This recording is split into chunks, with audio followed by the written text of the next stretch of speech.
Haleluya. Hari ini hari yang diberkati oleh Tuhan. Sama-sama katakan amin.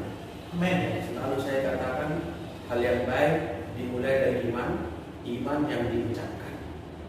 Kalau kita ucapkan itu bagaikan kita menabur benih, dan benih yang kita taburkan pasti bertumbuh. Haleluya. Semua orang berhak untuk berhasil. Catat itu. Berhak untuk berhasil. Amin. Semua orang berhak, punya kesempatan equal. Tidak ada orang yang ditakdirkan untuk hancur hidupnya, untuk gagal hidupnya. Semua orang berhak. Bersama saya ada Bro Johan. Selalu Haleluya. Dia adalah wakil kepala gereja kita di Tanjung Merawat, anak muda, keren, cerdas, smart, juga pelaku usaha di marketplace, seorang antusias untuk menjadi orang hebat. Amin. Haleluya. Dan di sebelah kanan saya ada juga tokoh muda. Beliau ini praktisi legal, ya, bidang hukum, yang juga smart, menaruh hati bagi Tuhan, dan juga sungguh dia pasti adalah orang yang berkerinduan menjadi orang hebat dan berhasil. Amin. Semua kita berhak menjadi hebat. Katakan sama-sama, saya berhak menjadi hebat. Saya berhak menjadi hebat. Haleluya. Ya, saya dengar Bro Denny Roberto ini marga Susiduran, selain menekuni bidang hukum, senang menjadi seorang chef. Coba cerita sesuatu, kenapa senang sekali menjadi seorang chef? Begini loh, kalau di dunia masak kita bisa menaruhkan selain feel, imajinasi, dan berkarya, berseni dalam sebuah seni masak. Betul, masak sudah seninya ya? Ya, selain rasa, kita harus memikirkan bagaimana bentuk dan hasilnya.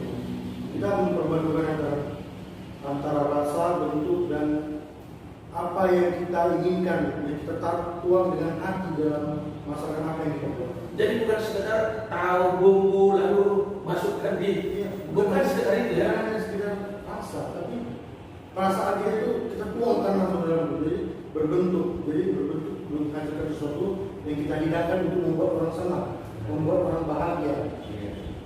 Dan kita harap itu mereka dengan apa yang kita buat kita membuat orang senang, dan begitu juga dengan mereka. Mereka juga bisa merasakan apa yang bagaimana proses yang kita buat untuk mereka. Begitu ya. Jadi saudaraku, pada tiap orang Tuhan tanam bakat.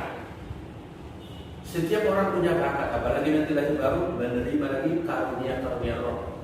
Jadi kalau kita anak Tuhan mendengarkan setiap orang berhak menjadi hebat, itu bukan hal yang aneh.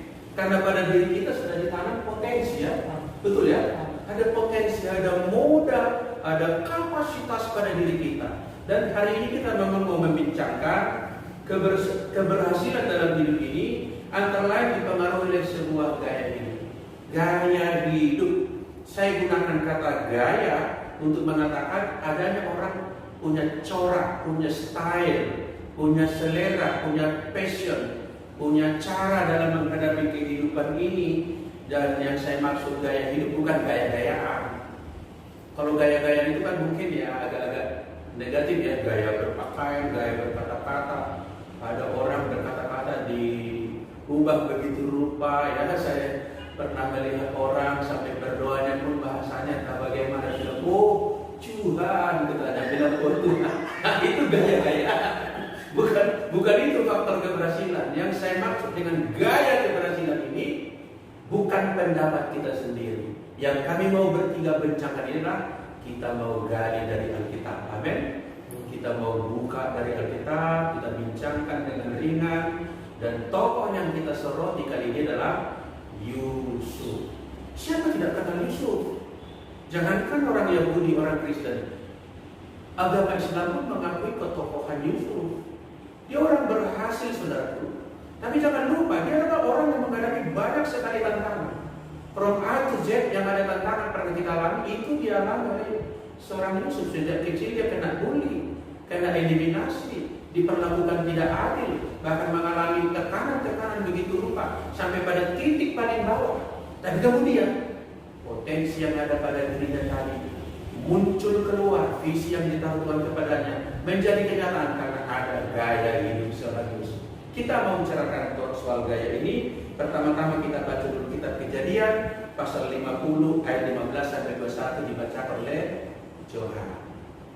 Kejadian 50 pasal 15 ayat 15 sampai 21. 15 mulai.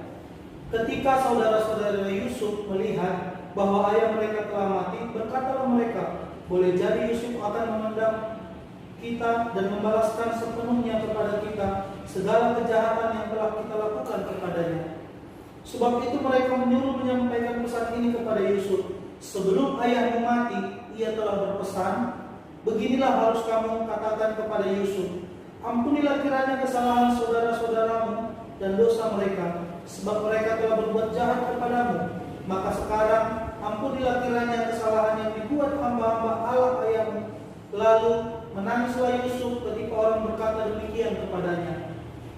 Juga saudara-saudaranya datang sendiri dan sujud di depannya serta berkata, kami datang untuk menjadi budakmu. Tetapi Yusuf berkata kepada mereka, janganlah takut, sebab aku inikah pengganti Allah?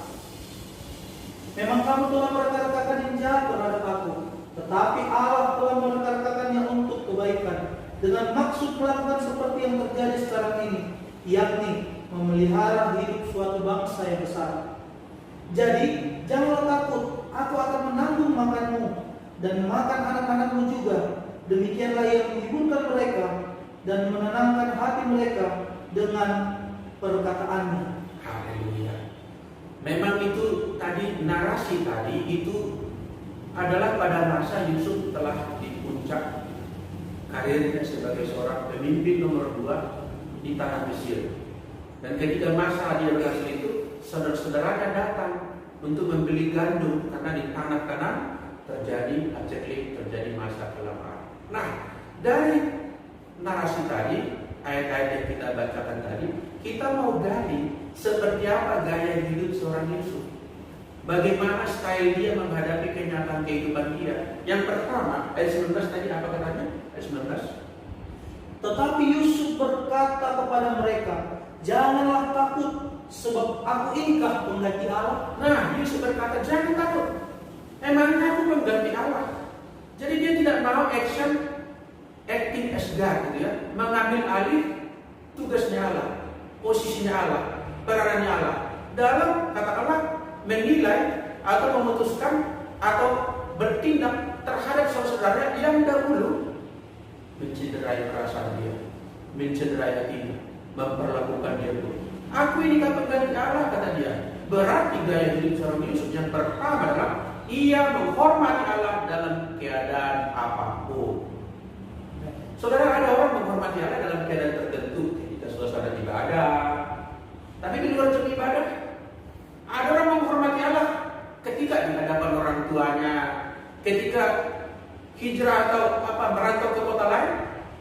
Ada orang menghormati Allah pada situasi tertentu, situasi yang enak. Tapi Yusuf dalam segala keadaan dia selalu menghormati Allah. Ia sebetulnya punya kesempatan untuk membalaskan kepada saudaranya itu. Dia punya kesempatan untuk membalas, tapi dia tidak pilih itu. Aku inikah pengganti Allah, kata dia. Sebab memang nanti di perjanjian baru dikatakan pembalasan adalah hak Allah. Jangan menuntut pembalasan, kata Paulus, sebab pembalasan adalah hak Allah. Menurut Johan, kesuksesan berkaitan dengan gaya hidup kita menghormati Allah. Begini Pak, saya percaya setiap manusia berhak untuk sukses dan berhasil, dan keberhasilan itu pun bersumber daripada Allah. Oleh karenanya dia yang memberikan segala sesuatunya kepada manusia. Maka dari itu layaklah seorang yang menerima dari seseorang untuk menghormati pemberian itu. Bagaimana kita menghormati pemberian itu? Dengan berlaku adil, tidak curang, dan melakukan apa kehendak sang pemberi tadi. Jadi kalau hal-hal ini kita lakukan secara tidak adil, maka kita sedang mengkhianati Allah. Maka dari itu kita nanti suatu kali batal sponsor. Jadi kira-kira begitu, bukan hanya untuk menerima sesuatu daripada Allah, Karena dia sudah memberi, maka selayaknya kita menghormati dan kembalilah puji hormat kepada Tuhan. Haleluya. Kalau boleh saya mengucapkan dengan kalimat lain apa yang dimaksud oleh Bro Johan tadi, keberhasilan itulah pemberian Allah. Sponsor keberhasilan adalah Allah itu sendiri. Kalau sampai kita menelikung Allah, mengkhianati Allah, maka bukan keberhasilan yang kita peroleh. Saya teringat Johan di peristiwa-peristiwa sebelumnya, ketika Yusuf menjadi pembantu di rumah Tuan Potifar. Jadi Tante Poti ini punya niat macam-macam ini ya. Jadi udah kosong rumah, suaminya lagi kerja di istana Firaun. Para pembantunya entah bagaimana dia kondisikan supaya tidak berada di rumah. Mungkin ada dibilang beli sayur kau ke tempat jauh, yang satu lagi membeli kau sembako ke tempat jauh. Semua sehingga kosonglah rumah itu. Dan dia yang sudah lama mengidap-idapkan kemolekan, ketampanan daripada Yusuf ini menggoda Yusuf. Tapi Yusuf berkata, aku tidak mau karena aku menghormati Allah. Amin. Menghormati Allah. Sampai-sampai karena menghormati Allah, apakah mungkin aku akan mengkhianati Allah, kata dia. Sampai-sampai dia melarikan diri keluar dari cengkraman Tante Poti. Nah, dia menghormati Allah. Tidak ada orang sih, tidak ada orang lain. Lagi pula inisiatif datang dari Tante Potifar. Nyonya Potifar, Tante kira bukan dari dia. Jadi dia kata dia terima kemauan Tante Potifar, lalu dia aman. Tapi dia menghormati Allah, bukan hanya di hadapan orang-orang. Pada keadaan terdalam hati seorang Yusuf menghormati Allah. Orang yang menghormati Allah tidak akan terhempas di tengah jalan. Badai boleh datang, situasi yang terbalik mungkin akan kita hadapi, diperlakukan tidak adil, dicurangi, sesuatu yang sudah di tangan kita diambil orang. Kalau kita menghormati Allah, kita adalah orang yang pasti berhasil. Sebab Tuhanlah sponsor keberhasilan kita. Ketika dia berkata kepada saudara-saudaranya, jangan takut, aku ini dah pengganti Allah. Sampai-sampai dia berkata, kamu memang dahulu mereka-rekakan hal yang jahat kepadaku, tetapi Allah mereka-rekakan itu untuk kebaikan, bahkan kebaikan bangsa kita. Dari nada-nada perkataannya itu nampak sekali dan jelas terang benderang Yusuf itu seorang yang mempunyai hati yang luas, mengampuni. Sebetulnya sekarang dia punya kesempatan untuk membalaskan, punya power, dia memimpin, dan orang ini sekarang seorang yang katakan mengemis di hadapan dia. Kalau dia mau tolak, mau katakan hal-hal yang pedas kepada orang itu juga rasa-rasanya sih secara dunia kita berkata pantas. Kenapa gak pantas dia masa kecil dulu diperlakukan buruk, dan sekarang ketika orang itu dalam keadaan susah, orang yang dulu curang kepadanya dan jahat kepadanya sekarang datang minta tolong. Wow, luas hatinya, suka mengampuni, suka menghormati Allah, adalah gaya hidup orang yang berhasil. Sejak dia menerima mimpi, yaitu visi dari Allah, Yakub seorang yang percaya bahwa apa yang dimimpikan dia, bahwa dia akan menjadi pemimpin yang besar, itu pasti menjadi kenyataan. Walaupun dia diperlakukan buruk oleh saudaranya, dia menjalani itu boleh dibilang, menurut saya ini hebat sekali. Seorang yang yakin ditetapkan Allah menjadi orang yang berhasil, sampai dikatakan dalam mimpinya bahkan matahari, bulan, dan 11 bintang sujud menyembah kepada dia. Berarti itu posisi king ada pada tangannya. Dia akan menduduki posisi raja. Tapi tidak lama setelah itu dia mengalami aniaya. Ketika dia mengalami aniaya itu, tidak tercatat dalam kitab dia membalas, ataupun tertulis ataupun tersirat, seolah-olah dia memendam kekecewaan, memendam kepahitan, memendam ingin membalas dendam. Melainkan dia adalah seorang yang suka mengampuni. Itulah sekarang ketika saudara-saudaranya, abang-abang itu datang mengemis minta bekal makanan, sampai-sampai dia berbesar hati. Jangan takut kepadaku. Padahal orang itu tadi udah ngarang jawaban. Menurut saya ngarang itu. Saudaranya bilang, bapak kita dulu bilang, Yusuf jangan kau bapak. Abang itu kurang saya itu ngarang mereka. tidak ada niat untuk membalaskan. Bapak Ibu, mengampuni itu bukan suatu perkataan aku mengampuni, aku mengampuni. Tapi apakah itu ada di dalam hati?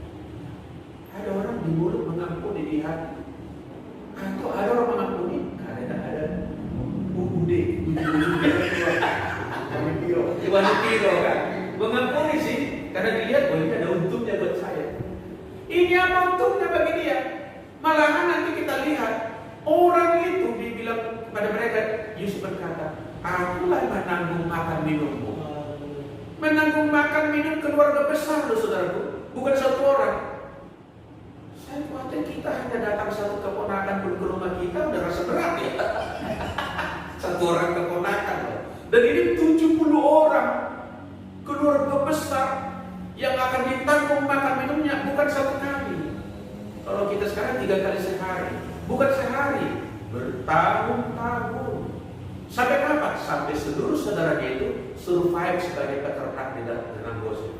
Sebelum mereka produktif, maka Yusuf yang mensuplai kebutuhan mereka. Jadi menurut saya Yusuf berkata ini mengampuni dalam arti gimana bro? Iya, menurut pandangan saya Yusuf itu orang yang hebat. Hebat. Dia mampu mengampuni kesalahan-kesalahan di masa lalu. Iya. Dan bahkan membantu saudara-saudaranya yang dia tahu hal-hal buruk apa yang dia terima di masa lalu. Kita lihat dong, tidak ada orang yang mampu memaafkan kesalahan seseorang, betul yang dia mampu tadi. Apa yang saya di dunia hukum, lebih banyak hal-hal seperti itu. Kita maafkan ya, kita maaf. Baru kita lihat di latar belakangnya. Berapa yang harus dibayar untuk maaf tersebut. Dan kita lihat juga hal-hal sederhana di kecelakaan lalu lintas. Ini mobil, sama-sama asuransinya mobil ini. Kita tahu sama-sama asuransi. Iya, iya. Kita tabrak. Yang nabrak ini bilang maaf. Kita juga seharusnya kita sudah sama-sama tahu mobil sama-sama asuransi. Ya sudah. Tetapi apa? Perbaiki mobil ini. Jadi maafnya itu berbunyi. Gitu. Tapi Yusuf hebat ya. Ya Yusuf mampu memaafkan dari hatinya. Tidak dengan keadaan. Ya, benar saudara. Jadi kita mau belajar dari Yusuf. Jangan hanya belajar paling baik, praktekkan. Amin. Jangan hanya benda-benda oh, kita harus menghormati Allah. Oh, yang kedua, kita harus suka mengampuni. Praktekkan. Sebuah kapasitas diri hanya bisa berkembang kalau dipraktekkan. Proses pengulangan, proses coba dan mencoba, atau kata-kata umum kita dengar jatuh bangun di situ. Kita coba terus melatih diri kita menjadi seorang yang suka mengampuni. Amin. Dendam tidak pernah menghasilkan apa yang baik. Tak ada kebaikan dari kepahitan hati dan dendam. Tidak ada kebaikan apapun. Dan orang yang pahit hati memendam kekecewaan, memendam kepedihan hati, merusak dirinya, merusak hubungan yang bersama, merusak hubungan dengan Tuhan. Juga berarti tidak hormat kepada Tuhan. Amin. Yang ketiga, kita mau belajar gaya hidup seorang Yusuf. Ayat 21 boleh dibaca ulang. Ayat 21. Jadi, janganlah takut, aku akan menanggung makanmu dan makan anak-anakmu juga. Demikianlah ia menghiburkan mereka dan menenangkan hati mereka dengan perkataannya. Wah, hebat. Jangan takut. Jangan khawatir. Jangan stres. Aku menanggung makanmu dan menanggung hidup keluarga besar itu. Kira-kira ini, aku menanggung kamu makanmu bang, sama istrimu, sama anakmu. Iya. Abang yang kedua, kamu juga sama istrimu, sama anakmu. Gak bilang, abang aja, istrinya terserah. Haleluya, hebat ya. Berarti seorang Yusuf adalah seorang yang suka memberi. Amin. Firman Tuhan sih berkata terlebih bahagia memberi daripada menerima. Ucapan Tuhan Yesus. Memang menerima sih bahagia. Saya pagi ini menerima hadiah, menerima paket dikirim oleh saudara saya, pendeta Sarifana dari kota Siapa. Senang saya. Senang saya. Tapi lebih senang lagi pendeta Sarifana yang memberikan itu kepada kami. Amin. Orang memberi akan bahagia. Tidak berkekurangan orang memberi kalau memberinya karena ketulusan hati di hadapan Tuhan. Amin. Haleluya. Orang sukses ditandai oleh gaya hidup suka memberi, dan berian kita itu taburan. Benih yang kita serapkan, dan benih yang diserapkan, benih yang ditaburkan pasti bertumbuh. Amin. Apa jadinya kalau benih padi kita simpan, benih jagung kita simpan, enggak ditaburkan, enggak ditanamkan, apa jadinya? Benih itu akan busuk, benih itu tidak akan berkembang. Tapi kalau kita serahkan dia, kita semaikan dia, benih itu akan bertumbuh. 1-2 mungkin enggak tumbuh, itu biasa. Enggak usah juga kita menjadi sakit hati karena suka memberi itu kok orang enggak respect sebagaimana saya harapkan. Enggak usah pikirkan itu. Ada saja yang kita tabur itu tidak menghasilkan tuayan, tapi mayoritas yang kita tabur pasti berhasil. Katakan amin. Amin. Jadi Yusuf adalah seorang menabur, dan dia tidak menjadi miskin karena menabur saudaranya ini. Tidak miskin karena memberi. Bahkan firman Tuhan berkata, orang menabur dengan bercucur air mata akan pulang dengan bersorak-sorai, berkas-berkasnya di tangannya berlimpah-limpah. Katakan amin, saudara. Ya. Hari ini kita sudah dapat 3 gaya hidup seorang Yusuf. Yang pertama tadi, menghormati Allah dalam segala hal, lakukanlah itu. Yang kedua, suka mengampuni, lakukanlah itu. Yang ketiga, suka memberi, praktekkan juga itu.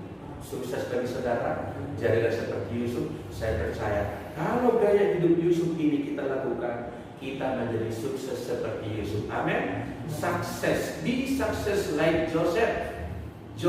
Yusuf telah menjalani gaya itu. Kalau kita jalani jalan atau gaya itu, maka itu kebenaran yang disimpan di Alkitab tidak akan pernah kembali dengan sia-sia. Firman yang dituliskan, firman yang disampaikan Tuhan akan menghasilkan hal yang baik bagi orang yang percaya, orang yang melakukannya. Tuhan memberkati kita. Kami bertiga dari tempat kami ini mengatakan salam sukses, be sukses like Joseph.